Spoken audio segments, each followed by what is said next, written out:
ஜெபம் செய்வோம். அன்பும் இரக்கமுள்ள பரலோக பிதாவே, மனமகிழ்ச்சியான இந்த காலை வேளைக்காக நன்றியோடு ஸ்தோத்திரிக்கிறோம். காலைதோறும் கிருபை புதிதாக இருப்பதற்காக நன்றி செலுத்துகிறோம். அங்குமிங்க நோய்களும் வியாதிகளும் பலவீனங்களும் சோர்வுகளும் மரணங்களும் இழப்புகளும் விபத்துகளும் நாசமோசங்களும் இருந்தாலும் எங்களுக்கு அடைக்கலமும் மரணம் ஆபத்து காலத்து அனுகூலமான துணை இருந்தீர். அதுக்காக ஸ்தோத்திரம். இரவில் உண்டாகும் பயங்கரத்துக்கும் பகலில் பறக்கும் அம்புக்கும் இருளில் நடமாடும் கொலை நோக்கும் மத்தியானத்தில் பாழாக்கும் சங்காரத்துக்கும் எங்களை விலக்கி காத்த கிருபைக்காய் ஸ்தோத்திரம். எங்கள் தேவைகள் எல்லாம் சந்தித்து எங்கள் குறைவுகள் எல்லாம் கிறிஸ்து இயேசுக்குள் நிறைவாக மாற்றி ஆண்டவரே, எங்கள் கண்ணீரிலிருந்து கவலையிலிருந்து கஷ்டங்களிலிருந்து எங்களை விடுதலை ஆக்கினீர். உமக்கு நன்றி செலுத்துகிறோம். எங்கள் போராட்டங்களுக்கு ஒரு முற்றுப்புள்ளி வைத்து ஸ்தோத்திரிக்கிறோம். ஆண்டவரே, இந்த நாளிலும் கூட ஆண்டவரே, நம்முடைய வசனத்தை தந்தவரும் தியானிக்கிறோம்.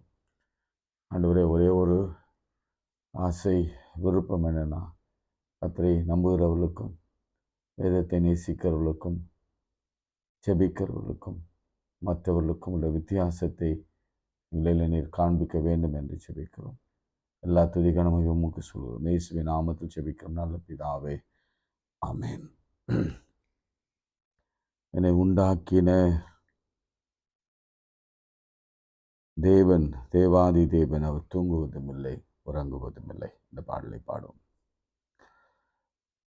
என்னை உண்டாக்கிய என் தேவாதி தேவன், அவர் தூங்குவதும் இல்லை உறங்குவதும் இல்லை. என் மேல் அவர் கண்ணை வைத்து ஆலோசனை சொல்லுவார். சத்தியத்தின் பாதையிலே நித்தமும் நடத்துவார். பரிசுத்த ஆவியால் உள்ளத்தை நிரப்புவார். பரிசுத்தர் பரிசுத்தர் அவர் பெயரே. என்னை உண்டாக்கிய என் தேவாதி தேவன், அவர் தூங்குவதும் இல்லை உறங்குவதும் இல்லை. பலவீன நாட்களிலே பலன் தந்து தாங்குவார். பலவித சோதனையில் ஜெயம் நமக்கு அளிப்பார். பலவீன நாட்களிலே பலன் தந்து தாங்குவார். பலவித சோதனையில் ஜெயம் நமக்கு அளிப்பார். ஆபத்து காலத்தில் அரணான கோட்டையும், ஆபத்து காலத்தில் அரணான கோட்டையும், கேடகமும் துருகமும் பலனவரே. என்னை உண்டாக்கிய என் தேவாதி தேவன், அவர் தூங்குவதும் இல்லை உறங்குவதும் இல்லை. ஆவியான தேவனுக்கு ரூபம் ஒன்றும் இல்லையே, ரூபம் இல்லையாகையால் சொரூபம் ஒன்றும் இல்லையே. வாஞ்சியுள்ள ஆத்துமாவின் இதயம் தன்னிலே, வாஞ்சியுள்ள ஆத்துமாவின் இதயம் தன்னிலே, வார்த்தையாலே பேசுகின்ற ஆண்டவர் இவர். என்னை உண்டாக்கிய தேவாதி தேவன், அவர் தூங்குவதும் இல்லை உறங்குவதும் இல்லை. என்னை உண்டாக்கிய என் தேவாதி தேவன், அவர் தூங்குவதும் இல்லை உறங்குவதும் இல்லை. கைகளை உயர்த்தி ஆண்டவரே, எங்கள் பலவீனங்களை, நோய்களை, எங்கள் வியாதிகளை, எங்கள் சுகவீனங்களை ஆண்டவரே இப்பொழுதே இயேசு கிறிஸ்துவின் தழும்புகளாலே குணமடைய செய்வீராக. பலவித உபாதைகளோடு, வலிகளோடு, வேதனைகளோடு, மன அழுத்தங்களோடு, இருதய வலியோடு, சிறுநீரக பிரச்சனையோடு, கணைய பிரச்சனையோடு, எலும்புகளிலே, கழுத்து எலும்புகளிலே, மூளை மண்டலங்களிலே, நுரையீரலிலே காணப்படுகிற பிரச்சனையோடு வாழ்கிற ஒவ்வொரு பிள்ளைகளுக்கும் விடுதலை கொடுப்பீராக. தேவையுள்ள ஆத்துமாக்களுக்கு, குழந்தை இல்லாதவர்களுக்கு, திருமணமாகாதவர்களுக்கு, கடனில் இருக்கிறவர்களுக்கு ஒரு பெரிய அற்புதம் செய்வீராக. அன்று எங்கள் பிள்ளைகளுக்கு விசேஷமாய் படிக்கிற, தேர்வு எழுதுகிற, தேர்வில் ரிசல்ட்டுக்காக காத்திருக்கிற ஒவ்வொரு பிள்ளைகளுக்கும் கர்த்தர் ஜெயத்தை கொடுப்பீராக. ஜெயமோ கர்த்தரால் வரட்டும். அப்படியே குடும்பத்தில் பிரிந்து இருக்கிற ஒவ்வொருவரும் இணைந்து வாழட்டும். சமாதானம் இல்லாதவர்களுக்கு சமாதானத்தை கொடுத்து ஆசீர்வதியும். இயேசுவின் நாமத்தில் ஜெபிக்கிறோம் நல்ல பிதாவே, ஆமென். பிரியமானவர்களே, மார்க்கு எழுதின நற்செய்தி நூல் 1 அதிகாரம். அன்றைக்கு நாம மத்தேயுல முதல் அற்புதத்தை பார்த்தோம். மத்தேயுல ஆண்டவர் செய்த ஃபர்ஸ்ட் மிராக்கிள். அதை நம்ம பார்த்தோம். இன்றைக்கு மார்க்குவில் அவர் செய்த ஃபர்ஸ்ட் மிராக்களை நாம் பார்க்க போகிறோம். 21ஆம் வசனம். பின்பு கப்பர்நகூமுக்கு போனார். Mark chapter 1 verse 21. பின்பு கப்பர்நகூமுக்கு போனார்கள். உடனே அவர் ஓய்வு நாளிலே ஜெப ஆலயத்தில் பிரவேசித்து போதகம் பண்ணினார். அவர் வேதபாரகரைப் போல போதியாமல் அதிகாரம் உள்ளவர்களாய் அவர்களுக்கு போதித்தபடியால் அவருடைய போதகத்தை குறித்து ஜனங்கள் ஆச்சரியப்பட்டார்கள். அவர்களுடைய ஜெப ஆலயத்தில் அசுத்த ஆவியுள்ள ஒரு மனுஷன் இருந்தான். அவன், ஐயோ நசரனாகிய இயேசுவே, எங்களுக்கும் உமக்கும் என்ன? எங்களை கெடுக்குவா வந்தீர்? உம்மை இன்னார் என்று அறிவேன், நீ தேவனுடைய பரிசுத்தர் என்று சத்தமிட்டான். அதற்கு இயேசு, நீ பேசாமல் இவனை விட்டு புறப்பட்டு போ என்று அதட்டினார். உடனே அந்த அசுத்த ஆவி அவனை அலைக்கழித்து மிகுந்த சத்தம் மிட்டு அவனை விட்டு போயிற்று. அப்போ மார்க்கு தன்னுடைய அக்கௌண்ட் எழுதும் பொழுது, மார்க்கு ஆண்டவராக இயேசு கிறிஸ்து குறித்து அவருடைய ஊழியத்தை குறித்து எழுதும் பொழுது, அவர் ஜெப ஆலயத்திலே பிரசங்கம் பண்ணி கொண்டிருந்தார். அப்பொழுது ஜெப ஆலயத்திற்குள்ளே ஒரு அசுத்த ஆவி பிடித்தவன் இருந்தான். அந்த அசுத்த ஆவி பிடித்திருந்தவனை ஆண்டவர் அதட்டினார். அந்த அசுத்த ஆவி அவனுக்குள் இருந்து புறப்பட்டு போய்விட்டது. எல்லாரும் ஆச்சரியப்பட்டார்கள். இது என்ன? இந்த புதிய உபதேசம் எப்படிப்பட்டது? இவர் அதிகாரத்தோடு அசுத்த ஆவிகளுக்கும் கட்டளையிடுகிறார், அவைகளும் இவருக்கு கீழ்ப்படுகிறதே என்று தங்களுக்குள்ளே ஒருவருக்கொரு சொல்லிக் கொண்டார்கள். அது முதல் அவருடைய கீர்த்தி கலிலேயா நாடெங்கும் பிரசித்தமாயிற்று. இப்போ இங்க ஆண்டவர் அசுத்த ஆவிய அதட்டினார். அதாவது அதிகாரத்தோடு அதட்டினார். அதுதான் முக்கியம். அதிகாரத்தோடு அதட்டினார். அது விலகி போய்விட்டது. மத்தேயு 8ஆம் அதிகாரத்துல நம்ம ஏற்கனவே அப்படிதான் ஸ்டார்ட் பண்ணோம். அவர் மலையிலிருந்து இறங்கின பிறகு குஷ்டரோகி வந்தான். இங்க குஷ்டரோகியை குணமாக்குகிறார். இங்க பிசாசை அதட்டி அந்த மனுஷனை விடுதலையாக்குகிறார். ஸோ ஆண்டவருடைய ஊழியத்துல பிரதானமா இருந்த, அல்லது இதுதான் முதல்ல நான் செய்யணும் என்று இருந்த 2 காரியங்களை நாம தொடர்ச்சியா பார்க்கிறோம். அது என்னன்னா, முதல்ல யாராலும் குணப்படுத்த முடியாத, வைத்தியராலும் குணப்படுத்த முடியாத வியாதிகள், ஹெல்த். அதே போல இந்த பிசாசு, இது பிசாசை யாராலும் விரட்ட முடியாது என்ற ஒரு நிலையில அன்றைக்கு இந்த பிசாசை குறித்ததான அந்த விழிப்பு இல்லாதிருந்த ஒரு சூழ்நிலையில, ஏன்னா பாருங்க, தேவாலயத்துல உட்கார்ந்திருந்தா,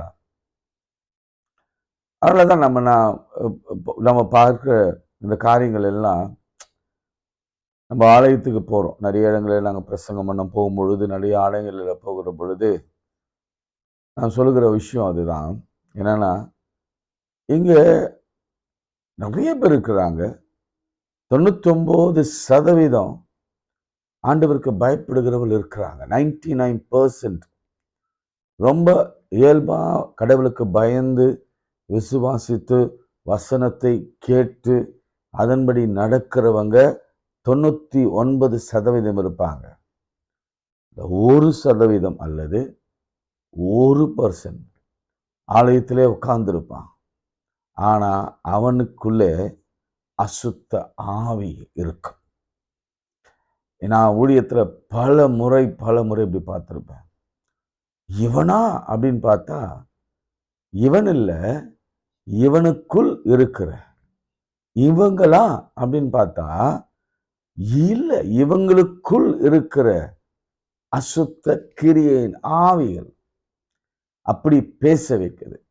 கலகம், ஆயருக்கு விரோதமாய், ஊழியர்களுக்கு விரோதமாய், சபை ஒற்றுமைக்கு விரோதமாய் இப்படி எழும்புகிற ஒரு 1% மக்களை நாம் பார்க்க முடியும். அதுல ஆலயத்துக்கு வர்றவங்க எல்லாம் நல்லவங்கள அப்படின்னு நம்ம சொல்லிட்டா இல்ல. ஒண்ணு அசுத்த ஆவியின் கிரியோடு கூட உட்கார்ந்து என்ன தவறு, அங்க என்ன குற்றம் கண்டுபிடிக்கலாம், அங்க என்ன நடக்குது, அதனால நம்ம என்ன குழப்பம் விளைவித்து இந்த பரிசுத்தத்தை கெடுக்கலாம், இந்த ஐக்கியத்தை கெடுக்கலாம், இங்க ஒரு அற்புதம் நிகழ்வதை கெடுக்கலாம். அதனாலதான் நான் ஊழியத்துல ஒரு ஆலயத்துக்கு போகும்பொழுதும் செபிக்கிற விஷயம்னா, ஆண்டவரே இந்த ஆலயத்திற்குள்ளும் வெளியிலும் இந்த ஆலயத்தை சுற்றிலும் கர்த்தருடைய ஆவியானவர் கொடியேற்றுங்க. கர்த்தருடைய ஆவியானவர் எங்கே உண்டோ அங்கே விடுதலை உண்டு. ஒருவேளை அந்த அசுத்த ஆவி பிடித்திருந்தவன் அங்க இருந்தாலும் அவனுக்குள்ள இந்த அசுத்த ஆவி அப்பொழுது விலகி போயிடணும். ஓப்பனிங் பிரேயர்லே போயிடணும். அதனால பிரியமானவர் ரொம்ப ஜாக்கிரதையா இருங்க. உங்க பக்கத்துல உட்கார்ந்து இருக்கிறவன் அசுத்தாவி பிடிச்சவனா இருப்பான் ஆலயத்துல. அதனால யாரையும் ரொம்ப வெளிப்படையா நம்பிராதீங்க. ஏன்னா யாரை கொண்டு அவன் கிரியை செய்வான் என்று யாருக்கும் தெரியாது. அவன் பாருங்க ரொம்ப அழகா சொல்றான், நீ யாருன்னு தெரியும், ஏன்னா நீ தேவனுடைய பரிசுத்தர். இதான் ஒரு அறிக்கை பாருங்க, நீ தேவனுடைய பரிசுத்தர் என்று சத்தமிட்டான். அவனுக்கு வசனம் தெரியும் இல்ல. நம்ம வேதத்துல வாசிக்கிறோம், இந்த முன்னாடியே அவரை 40 நாள் உபவாசம் இருந்த பொழுது, ரைட், அந்த சமயத்துல சாத்தான் வந்து நின்றான். ரைட், ஓகே, நின்றான். ஓகே, ரொம்ப பசியா இருக்கும், நின்றான். அது வனாந்தரத்துல, அதையும் நம்ம பொறுத்து கொள்ளலாம். 2வது, அவன் அழைத்து கொண்டு போய் ஒரு மலை மேல, அதையும் பரவாயில்ல, நம்ம சொல்ல மலையில தானே இருக்குவாங்க, பிசாசு எல்லாம் பிரச்சனை இல்லை. ஆனா தேவாலயத்தின் உப்பருகின் மேலே போய் நிறுத்தினான். பாத்தீங்களா, அவன் ஆளுமை தேவாலயத்தின் மேலும் இருந்தது, இருக்கிறது. அதனால சபையே ஜாக்கிரதையாரு. இன்றைக்கு ஆவியானவர் விசேஷமாக, நமது ஆவியானவர் இந்த சத்ருவாகிய சாத்தானை நம் இடையே இருந்து அகற்றும் பணியை அவர் செய்ய போகிறதுனாலதான் மார்க்கு சுவிசேஷத்துல முதல் அதிகாரத்திலேயே அசுத்த ஆவி பிடித்திருந்தவனை அவர் அதிர்ச்சினார். வசனம் சொல்லுகிறது, நீங்க சாத்தானுக்கு எதிர்த்து நில்லுங்கள், அவன் உங்களை விட்டு விலகி ஓடி போவான். இன்னைக்கு குடும்பத்துல கூட நல்லாதாங்க இருக்கு. குடும்பம் கல்யாணம் பண்ணும்போதெல்லாம் நல்லா இருந்தது, நல்ல மனைவி, நல்ல கணவன், நல்ல பிள்ளைகள், நல்ல உடன்பிறப்புக, அப்போல்லாம் ஒரு பிரச்சனையும் இல்லை. ஆனா சட்டன்னு சாத்தான் ஒருத்தரை தேர்ந்தெடுப்பான். ஐதர் கணவனாக இருக்கலாம், மனைவியாக இருக்கலாம், அல்லது பிள்ளைகளாக இருக்கலாம், இப்படி உடன்பிறப்புகளாக இருக்கலாம். யாராவது ஒருவரை கிடந்து அவன் பிடித்து கொண்டு இந்த ஹோல் ஆலயமாகிய அந்த வீட்டையும் அவன் அப்படியே கெடுக்க அவன் முயற்சி செய்கிறான். அவன் எதற்கு இந்த உலகத்துல தள்ளப்பட்டான் என்று உங்களுக்கு ஏற்கனவே தெரியும். அதிலிருந்து அவனுடைய வேலை என்னன்னா, அழிக்க, திருடன், கொல்லவும், அழிக்கவும் வருகிறான் அன்றி வேறொன்றுக்கு வரான். நானும் ஜீவன் உண்டாயிருக்கவும் அந்த ஜீவன் பரிபூர்ணப்படவுமே வந்தேன் என்றார். அப்போ இன்னைக்கு நாம இயேசு கிறிஸ்துவின் ரத்தத்தை கையில வைத்துக்கொண்டு, சாட்சியின் பட்டயத்தை கையில வைத்துக்கொண்டு சாத்தானை நாம எதிர்த்து நிற்க வேண்டும். என்னுடைய சாட்சிகள் அநேக நான் உங்களுக்கு சொல்லியிருக்கிறேன். என்னுடைய ஆரம்ப கால ஊழியத்துல எனக்கு கிடைச்ச பயிற்சி என்னன்னா, இன்னும் இருக்கிறாரு. அவர் பேரை கூட சொல்லலாம். அவரு கிடியன்ஸ்ல இருக்கிறார். பிரதர் கிறிஸ்டபர் ஐசிஎஃப்ல ஒரு நல்ல பதவியில் அவள் இருந்து இப்பொழுது ஒரு தனி தொழில்த்தை செய்து இப்போ இடியன்ஸில் ஒரு நேஷ்னல் லெவலில் அவர் ஒரு பொறுப்பில் இருக்கிறார். ஜெனரல் செக்ரட்டரி, எனக்கு தெரியல. அப்போ அவர் ஊழியம் செய்ய பெரம்பூர்லேருந்து வருவார், சென்னையிலிருந்து. நாங்கள் எங்கள் கிராமங்களிலிருந்து சுற்றியுள்ள கிராமங்களுக்கு புறப்பட்டு போவோம். மாதத்துக்கு ஒரு நாள், அதாவது ஓப்பன் ஏர்னா ஸ்டேஜ்லாம் கிடையாது, தெருவாக போய் நிற்கிறது. அந்த ஆலயத்தில் கிறிஸ்துவ ஆலயம் இருந்தால் அந்த ஆலயத்துக்கு எதிர, அல்லது ஒரு கிறிஸ்துவ வீடு இருந்தால் அந்த கிறிஸ்துவ வீட்டுக்கு எதிர எங்களுக்குள்ளே ஒரு சின்ன ஆம்ப்ளிஃபையர் இருக்கும். அவரும் ஒரு சின்ன பாட்டு பாடுகிற பிள்ளைகள் இன்ஸ்ட்ருமெண்ட் வாசிக்கிறவங்க. என்னுடைய பங்கு என்னன்னா பாட்டு பாடுறது தான். இளம் பிராயத்தில், அதாவது என்னுடைய இளம் ஊழியத்தில் அவரோடு சேர்ந்து பாடுவேன். அவருக்கு ரொம்ப பிடிச்ச பாடு இந்த கூடாதது ஒன்றும் இல்லையே, தேவனால் கூடாது ஒரே ஒரு வார்த்தை சொன்னாலே, வேலைக்காரன் சுத்தமானாலே, அந்த பாட்டு அடிக்கடி பாடுவோம். காற்றையும் கடலையும் அதற்றினார் அப்படின்னு ஒரு பாட்டு இருக்கும். கூடுமே எல்லாம் கூடுமே, அந்த பாடல். அப்புறம் வல்லமை உண்டு. நான் அந்த சமயங்களில் நான் பார்க்கும்போது அநேக சித்தாவிகளை அவர் விரட்டுவதை நான் பார்த்துருக்கேன். அது சிலதெல்லாம் அது ஓடவே ஓடாது. நாங்கள் தொடர்ந்து அடுத்த வாரமும் அதை சந்திக்க வேண்டி இருக்க வேண்டும். அப்படி என்னுடைய ஊழியத்தில் அந்த பாதையில் வரும்பொழுது அந்த அந்த அபிஷேகத்தை எனக்கு கர்த்தர் அவர் வழியாக அதை பார்த்து கற்றுக் கொடுத்தார்.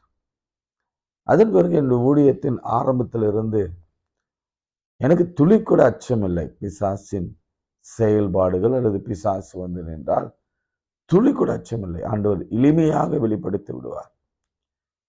ஆவடியில் இருக்கிற பொழுது 2, 3, 4 பேய்கள் பிசாசு பிடித்த, அது காட்டேரி என்று சொல்லுவாங்க, இடம் பல விதமான பிசாசு பிடித்தவர்களை கொண்டு வருவாங்க. நேரம் ஆலயத்துக்கு கொண்டு வருவாங்க. அவங்களுக்கு எப்படின்னு தெரியாது. அவளை நானும் என்னுடைய மனைவி பிள்ளைகள் மாத்திரம் செபிப்போம். செக்ஸ்டன் பிள்ளைகள் செபிப்போம். கர்த்தர் விடுதலை கொடுப்பார். தன் குழந்தையை தின்ன வேணும் அப்படின்னு ஒரு அம்மா தன் குழந்தையை தின்னும்படியா அப்படி தூக்கி கொண்டாங்க. அந்த சமயத்தில் செபித்தோம். இது ஏற்கனவே உங்களுக்கு சொல்லியிருக்கிறேன்.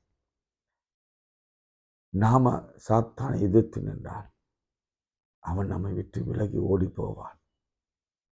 இன்றைக்கும் கூட நம்ம குடும்பங்களிலே பெருவாரையாய் காணப்படுகிற பிரச்சனைகளுக்கு, வியாதிகளுக்கு, வறுமைகளுக்கு, ஏன் இவன் வறுமைகளுக்கு, சில வீடுகளிலே குழந்தை பிறப்பதுக்கு தாமதமாகுதுன்னா பிசாசு ஏதோ கட்டி வைத்திருக்கிறான்.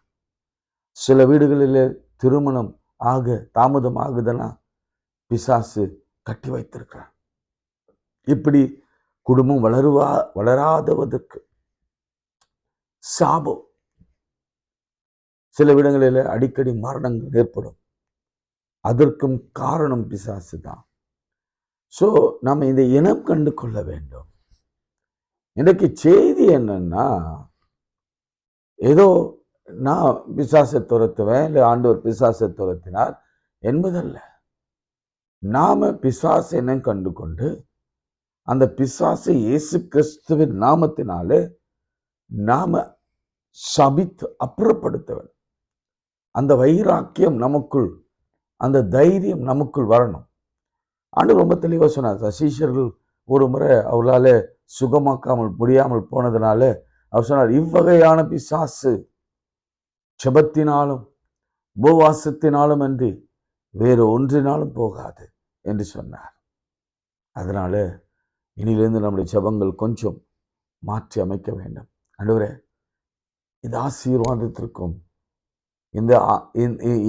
இந்த வாக்குத்தத்தை நிறைவேறுதலுக்கும் தடையா இருக்கிற இந்த பிசாசின் கிரியைகள் அவமாக்கட்டும். அவனை வெளிப்படுத்திடலாம். அவனை தோல் உரித்து காண்பித்து விடலாம். ஆண்டவராக இயேசு கிறிஸ்துவின் பார்வை நமக்குள் இருக்கும் பொழுது எளிதா மாட்டிக்கொள்வார்.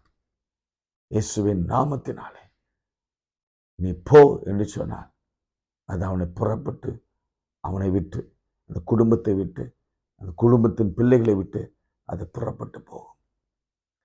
ஆண்டவரே, நாம ஆண்டவரை நோக்கி நாம் இப்படிப்பட்ட ஒரு வரத்தை நாம் பெற்றுக்கொள்ள வேண்டும். ரொம்ப எளிமையான வரம் தான். உபவாசத்தோடு ஜெபத்தோடு நீங்க கேட்டுக்கொண்டால் எதையும் நாம் பெற்றுக்கொள்ளலாம். இயேசுவின் நாமத்தினாலே நம்ம நின்னோம்னா, ஜெபித்தோம்னா பிசாச விரட்டலாம். ரொம்ப எளிமையா நம்ம வாழ்க்கையை பரிசுத்தமாய் நடத்தணும்னா நிச்சயம் பிசாச மேற்கொண்டு அதை விரட்டலாம். இங்கு நிறைய வசனங்கள் எடுத்தேன். நேரம் இல்லாததுனால அதே லூக்கா 4ஆம் அதிகாரத்தில் அதே தான் திரும்ப சொல்லப்பட்டிருக்கிறது. 33ஆம் வசனத்தில், ஜெப ஆலயத்தில் அசுத்த ஆவி பிடித்திருந்த ஒரு மனுஷன் இருந்தான். அவன், ஐயோ நசரேயனாகிய இயேசுவே, அங்க பரிசுத்தர் பார்க்கணும், தேவனுடைய பரிசுத்தர். இங்க நசரேயனாகிய இயேசுவே, எங்களுக்கும் உமக்கும் என்ன, எங்களை கெடுக்கவா வந்தீர், உமை இன்னார் என்று அறிவேன். அவனுக்கே என் ஆண்டவர் இயேசு கிறிஸ்து இன்னாருன்னு தெரியுதுன்னா நாம எவ்வளவு ஆண்டவர் அறிஞ்சு வச்சிருக்கிறோம்ல. நம்ம ஆண்டவர் சர்வ வல்லவர். அவர் செய்யக்கூடாத காரியம் உலகத்தில் ஒன்றுமில்லை. என்னை வாளாக்கவன் என்னை தலையாக்குவார். என் வறுமை எல்லாவற்றையும் அவர் போக்குவார். என் வியாதிகள் எல்லாவற்றையும் அவர் மாற்றுவார். என் பலவீனங்கள் எல்லாவற்றையும் அவர் நீக்குவார். எனக்கு என் பிராணனை அழிவுக்கு விலக்கி மீட்டு கொள்வார். என் பிள்ளைகளின் ஆசீர்வாதத்தை நான் என் கண்கள் காணும்படி செய்வார். இப்படி அவர் அவர் யார் என்பதை ஒரு பிசாச இருந்திருக்கிறார். அதாவது அவர் உலகத்திற்குள்ளே ஊழியத்திற்குள்ளே போவதற்கு முன்பே ஆரம்ப நிலையிலேயே சொல்றான், இது இன்னார் என்று நான் அறிவேன், எங்களை கெடுக்கவா வந்தீர், இதேவுடைய பரிசுத்தர் என்று ஊரத்த சத்தமாய் சொன்னான். அதற்கு இயேசு, நீ பேசாதே பேசாதே. நீ நம்ம அப்படிதான் சொல்றோம். நாங்கள் யூஸ்வலா எனக்கு அந்த இளம் பிராயத்தில் பிசாச பேச விட்டுலாம் வேடிக்கை பார்க்குற பழக்கமே கிடையாது. இயேசுவின் நாமத்தில் போ, அவ்வளோதான். நான் யார், நீ யாரா, இயேசுவின் நாமத்தில் போ. நான் இயேசுவின் நாமத்தில் போ.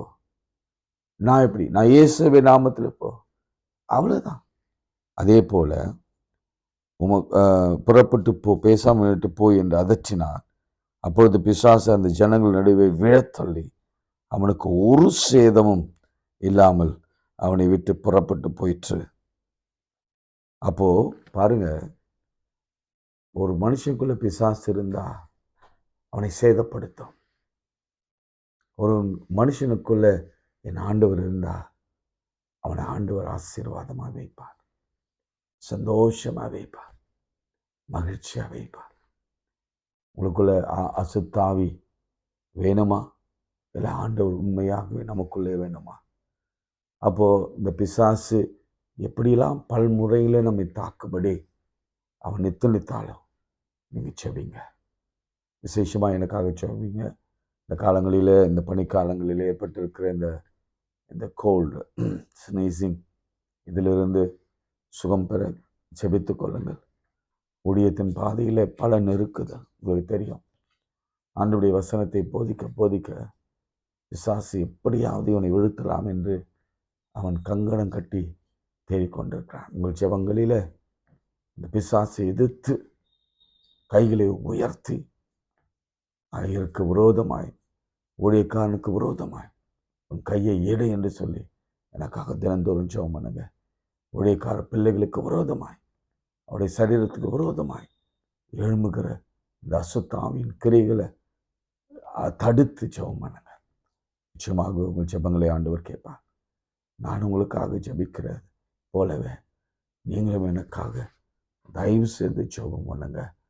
நிச்சயமாகவே இந்த பெரிய இயேசுவை, தேவனுடைய பரிசுத்தரை நசரேயனாகிய இயேசு கிறிஸ்துவை இந்த உலகம் அறிந்து கொள்ள வரையும் நம்ம போராளிகளாய், போராட்ட களத்தில் நிற்கிற யுத்த சனத்தராய், போர் வீரர்களாய், தைரியமாய், நம்பிக்கையோடு இருந்து நம்முடைய ஊழியத்தை நிறைவேற்ற கர்த்தர் உதவி செய்வாராக. ஜெபம் செய்வோம். அன்பும் இரக்கமுள்ள பரலோக பிதாவே, இந்த நாளிலே சில இனங்களை கண்டுகொள்ள, சில பிசாசின் தந்திரங்களை கண்டுகொள்ள, பிசாசினாலே உண்டான வியாதிகளையும், பிசாசினாலே உண்டான சாபங்களையும், பிசாசினாலே உண்டான தாமதங்களையும் கண்டுகொள்ள தேவன் தந்த வாய்ப்புக்காய் ஸ்தோத்திரம். ஒரே வழி, ஜபத்தினாலும் உபவாசத்தினாலும் வேத வாசிப்பினாலும். வார்த்தை இருக்கும் பொழுது பிசாசிடத்தில் ஆண்டவர் சொன்னார், ஒருவன் அப்பத்தினால் மாத்திரமல்ல, தேவனுடைய வாயில் இருந்து புறப்படுகிற ஒவ்வொரு வார்த்தையினாலும். அந்த வார்த்தை உள்ளே இருக்கும்போது பிசாசு வெளியே ஓடி போவான். ஆவியானவர் உள்ளே இருக்கும்போது பிசாசு ஓடி போவான். இயேசுவின் ரத்தம் என் மேலே இருக்கும் பொழுது பிசாசு ஓடி தெறித்து ஓடி போவான். என்னோடு கூட சேர்ந்த கையில உயர்த்து, இயேசுவின் ரத்தம் ஜெயம் என்று சொல்லுங்க.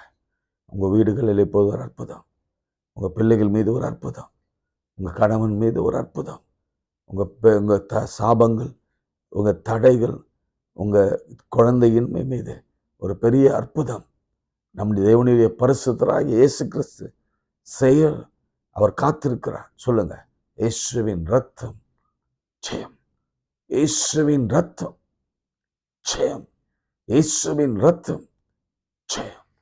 இயேசுவின் நாமத்தில் ஜெபிக்கிறோம் நல்ல பிதாவே, ஆமென். நமது ஆண்டவராகிய இயேசு கிறிஸ்துவின் கிருபை, பிதாவாகிய தேவனுடைய அன்பு, பரிசுத்தாவின் ஐக்கியம் நம் அனைவரோடும் இன்னும் இன்னும் சுதாக்கள் அளித்திருப்பதாக. ஆமென், ஆமென். God bless you.